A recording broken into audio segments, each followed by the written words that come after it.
Hi friends, ഇന്നിവിടെ കഴിക്കുന്നത് സൺചീക്കിൻ്റെ ചിക്സിന് hand feed കൊടുക്കുന്നതാണ്. ഇവിടെ സൺചീക്കിൻ്റെ 3 പേരേ ഉള്ളൂ, ബാക്കിയൊക്കെ സൺകുഞ്ഞുവിൻ്റെ അഡൽട്ടാണുള്ളത്. സൺചീക്ക് 3 പേരാണുള്ളത്. അപ്പം അതിന് ഒരു പേരിന് തന്നെ 5 കുട്ടികളാണ് ഇപ്രാവശ്യം ഉണ്ടായത്. സാധാരണ അതിന് 5-6 കുട്ടികളൊക്കെ ഉണ്ടാവും. സണ്ണിനേക്കാളും സൺചീക്കിന് കുറച്ചുകൂടി ചിക്സ് ഉണ്ടാകുന്നുണ്ട്. അപ്പം 5 കുട്ടികളൊക്കെ ഉണ്ടാകുമ്പം ഫുഡ് എല്ലാ ബേഡ്സിനും എത്തൂല ഫുഡ്. അതുകൊണ്ട് നമ്മൾ എന്ത് ചെയ്യണം, ഹാൻഡ് ഫീഡ് ചെയ്യണം. അപ്പോൾ ഹാൻഡ് ഫീഡ് ചെയ്തതാണ് കാണിക്കുന്നത്. എന്നും അതും സാധാരണ ചെയ്യുമ്പോഴും തന്നെ സിറിഞ്ചിൽ കൊടുക്കില്ല. സാധാരണ ഇപ്പോൾ സ്പൂണിലാണ് കൊടുക്കുക.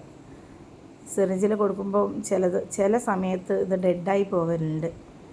ലങ്സിൽ കയറുന്നത് കൊണ്ടായിരിക്കും. അതുകൊണ്ട് തന്നെ ഇന്ന് സ്പൂണിലാണ്, ചെറിയൊരു സ്പൂൺ വാങ്ങണം നമ്മൾ കൊടുക്കുകയാണെങ്കിൽ.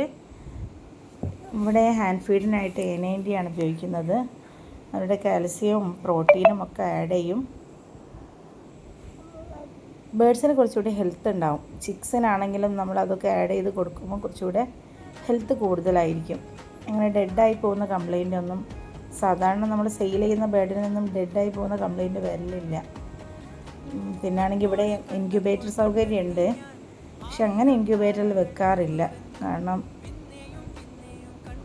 പാരൻ്റ് നോക്കുന്ന ബേഡിന് കുറച്ചുകൂടെ ഹെൽത്ത് കൂടുതലായിരിക്കും. അപ്പം മോളാണ് ഇവിടെ കൊടുത്തുകൊണ്ടിരിക്കുന്നത് ഫുഡൊക്കെ. അവർക്ക് ഇഷ്ടമാണ് ബേഡ്സിനൊക്കെ. അപ്പം അവരും ഹെൽപ്പ് ചെയ്യുന്നതുകൊണ്ടാണ് നമ്മുടെ വീട്ടിലെ കാര്യവും ബേഡ്സിൻ്റെ കാര്യമൊക്കെ ഒരുമിച്ച് നോക്കിക്കൊണ്ടുപോകാൻ പറ്റുന്നത്. അപ്പം മഴക്കാലമാണ്. ബേഡ്സിനെ കുറച്ചുകൂടെ കെയർ ചെയ്യണം. കാരണം ഫംഗസൊക്കെ ഫുഡ് കൊടുക്കുമ്പോൾ പെട്ടെന്ന് മാറ്റിയിട്ടില്ലെങ്കിൽ ഫംഗസൊക്കെ വയറ്റിലെത്തിയിട്ട് പെട്ടെന്ന് ഡെഡായി പോകാനൊക്കെ ഉള്ളതുണ്ട്. ഇത് ചെറിയ മോളാണ്. നമുക്ക് ഭയങ്കര ഇഷ്ടമാണ് ബേഡിനെ. അവൾക്ക് തീരും പേടിയൊന്നുമില്ല. സാധാരണ കുട്ടികൾക്കൊക്കെ ഇത്ര ചെറിയ പ്രായത്തിൽ ഇങ്ങനെയൊക്കെ പിടിക്കാൻ പേടിയായിരിക്കും. വലിയ ബേഡ്സിനെയും പേടിയില്ല. അവളിങ്ങനെ വിരലൊക്കെ വെച്ച് കൊടുക്കുന്നത് കാണാം.